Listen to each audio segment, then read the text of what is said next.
The Browns had a chance to upset the Bills and do everything they needed to. They did not capitalize, right? Harrison Bryant drops a short touchdown. Yodi Freehold plays terrible at center. He's not supposed to be there, so I'm not going to be too hard on him.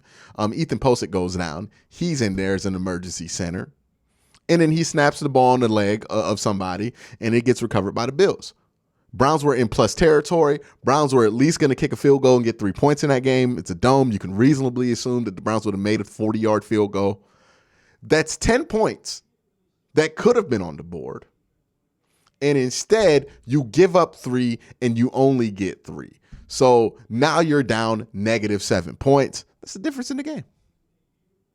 You just didn't capitalize on the opportunities that were there. The ball was good. The catch wasn't.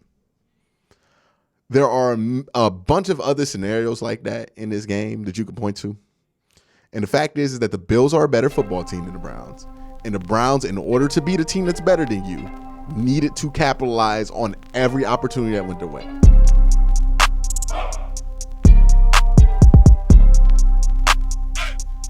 The weird stuff about this game was before it, but this game kind of went how I thought it would go for the most part. Thought it'd be closer than people expect. I thought Buffalo would struggle to run early on, but they might get it in the second half. These things were not very unpredictable at this point. The Browns are who they are. And I get that when your team loses, you want to blame somebody, right? Everybody wants to blame somebody. But it's important to remember, sometimes your team just loses because the other team's better. And there are things we can point to here and there. And look, don't let this score fool you. The score was 23-31, but don't let that fool you. This game was not close. The Browns got, 2 touchdowns in garbage time that made this thing look a lot closer than it was. The Bills settled for more field goals than they usually would have because the score was like, if you were watching the game, you know this wasn't close. If you didn't watch the game and you see the score, you might think it's closer. You might be tempted to buy into narratives that act like this game was closer than it was.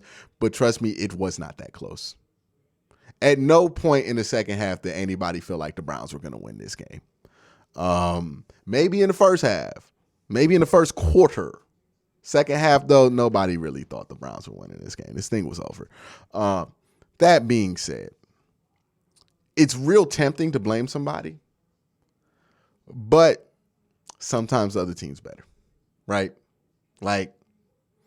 And the Bills, with Josh Allen, with their defense playing at the level that they're playing at, with their offense playing at the level that they're playing at, they're just better than the Browns. They are. They're just better than the Browns.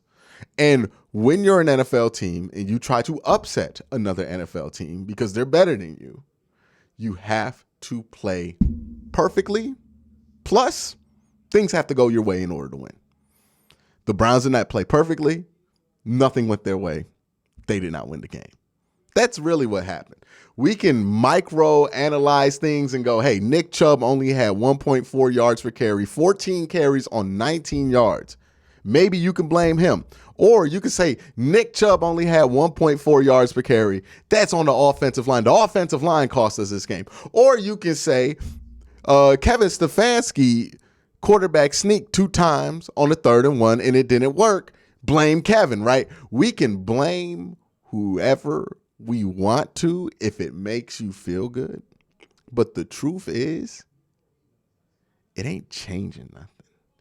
Because the problem wasn't that they made a bad play call here or there and this game was up for grabs. The problem is that the Browns are not as good as the Buffalo Bills. And they did not get the things or do the things required to beat a team that's better than you in the NFL. It sucks to hear this. There's no good feeling in being told that you are the Maryland to Ohio State, right? When Maryland loses to Ohio State, I know Maryland fans probably do this, but really, what good does it do to Maryland fans to blame somebody for losing to Ohio State? You was going to take that L, right? Maryland is not as good as an Ohio State, so Ohio State won the football game. It's really sometimes that simple.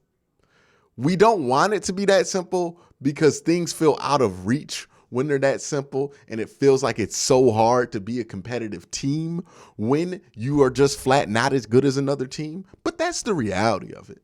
The sooner we accept that, the better the team will become, is once we accept that this is not a sleeping giant that's waiting to be woken up. This is a team that's not as good as Buffalo. Even with Watson, they're not as good as Buffalo. And we can do the whole, like, if Watson was here, would they be a better team? Would they be a better record? The fact is that how this team, how the Browns offense would be defended, and the problem with these arguments are how the Browns would be defended with Deshaun Watson is completely different than how they are defended now. It's a different team almost.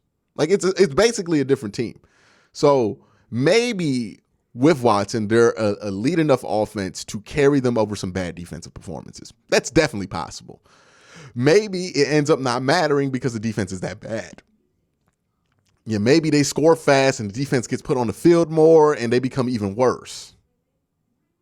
It's hard to gauge these things. Nobody has a definitive answer.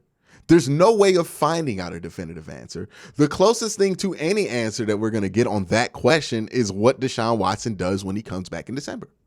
Until then, this is a completely hypothetical argument. It's one that's fun to have online, but it's one that ultimately means nothing because we don't know what this team would look like with Deshaun Watson because we haven't seen it. We don't know if it would be better or worse. Well, we have a feeling it would be better, but we don't know if that would be the difference in some of these football games because we don't know how teams are going to defend the Browns with Deshaun Watson. It will be different. And we don't know what the Browns are going to benefit from that. The Browns don't even know that yet, right? Nobody knows that yet. Teams don't know how they're going to defend it, and the Browns don't know how they're going to respond to how it's defended because it hasn't happened yet. So we can't live in that hypothetical world. The reality is the Browns are 3-7. They had a chance to get the 5-6 early in the year and get the 5 wins that they needed to. They did not. Now they're in hell. You got to capitalize when you have the opportunities because the margins are like this in the NFL, man. The margins are like this. You got to capitalize when you had the opportunity. They did not capitalize when they had the opportunity early in the year. And in this game, they did not capitalize when they had the opportunity, right? The Browns had a chance to upset the Bills and do everything they needed to. They did not capitalize, right? Harrison Bryant drops a short touchdown. Yodi Freehold plays terrible at center. He's not supposed to be there, so I'm not going to be too hard on him. Ethan Posick goes down. He's in there as an emergency center. And then he snaps the ball on the leg of somebody, and it gets recovered by the Bills. Browns were in plus territory. Browns were at least going to kick a field goal and get 3 points in that game. It's a dome. You can reasonably assume that the Browns would have made a 40-yard field goal. That's 10 points that could have been on the board. And instead, you give up 3 and you only get 3. So now you're down -7 points. That's the difference in the game. You just didn't capitalize on the opportunities that were there. The ball was good. The catch wasn't. There are a bunch of other scenarios like that in this game that you can point to. And the fact is that the Bills are a better football team than the Browns. And the Browns, in order to beat a team that's better than you, needed to capitalize on every opportunity that went their way. They didn't. Instead, they gave the Bills more opportunities, right? They gave them more opportunities. The Browns had a bunch of red zone possessions today. They did not have a bunch of red zone points. Did it to themselves, right? Like, that's what I'm saying. Like, the Bills definitely beat you this week because they're better than you. You had an opportunity for the upset. The lane was there. It wasn't like the Bills were unstoppable today. The lane was there. You could have beaten them. But in order to beat them, you would have had to capitalize on all your opportunities, and you just weren't good enough today to do that. That's what happened. It's easy to blame an individual and say Kevin Stefanski caught 2 quarterback sneaks on 3rd and 1. He should be to blame. Or say Yodi Freehold was terrible or the offensive line was terrible. We could even point to somebody who is usually unfathomably never the reason the Browns lose. But you could point to a guy like Nick Chubb and say 14 carries, 19 yards, 1.4 per, no touchdowns. He's the reason we didn't. You can point to any individual you want in the loss and try to make it about them. But most of the time you lose a football game, it's because the other team is better than you. And the Buffalo Bills are better than the Cleveland Browns. Unobjectively so. They are such a better team than the Browns. Can the Browns get to the Bills level next year? I would hope so. It's going to take a lot of work, but it's not work that's impossible. But still, that doesn't change the fact that right now, November 20th, 2022, the Bills are a much better football team than the Browns. And they won the game. Again, human nature makes us want to fire somebody or act like this was in our control. But when Maryland loses to Ohio State, is there anything Maryland could have really have done to beat Ohio State? Like when Maryland plays, when anybody in the Big Ten, other than like maybe Michigan this year, plays Ohio State, right? They need things to go wrong for Ohio State and for things to go right for them and to take advantage of every opportunity they get in order to beat Ohio State because Ohio State's better than them. It's the same thing in the NFL. When you're playing a team that's better than you, you need things to go wrong for the Bills. Not much did. And you need things to go right for you.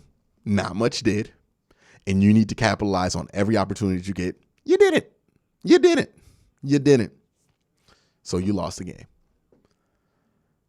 I could easily sit here and get 30,000 views on this video if I went full caps, all caps rage and acted like I wanted to fire Kevin Stefanski and fire all the coaches and get rid of Andrew Berry and really fed into that anger. I could really get a bunch of views, have a bunch of subscribers, and make a decent amount of money if I wanted to do that because that's what's popular after a loss is anger. Is frustration, is wanting to hold people accountable by firing everybody. That's what's going to sell in this moment. And that's what a lot of people are doing. I don't blame them. That's not what I'm going to do because I don't think this is all just one thing. I think this is just the result of a team that missed their opportunity to get 5 wins. And now we're living in the hell that happens when you miss your opportunity to win games in the NFL. Just some years you have a bad year like this. Ultimately, nobody wants to hear this, but Kevin Stefanski's job security was never going to be rooted in this team's win-loss record this year. Next year, absolutely. This year, doesn't really matter that much. This was never Super Bowl or bust for the Browns. They didn't really expect much out of this year because they made the trade for Watson, a player they knew was going to get suspended.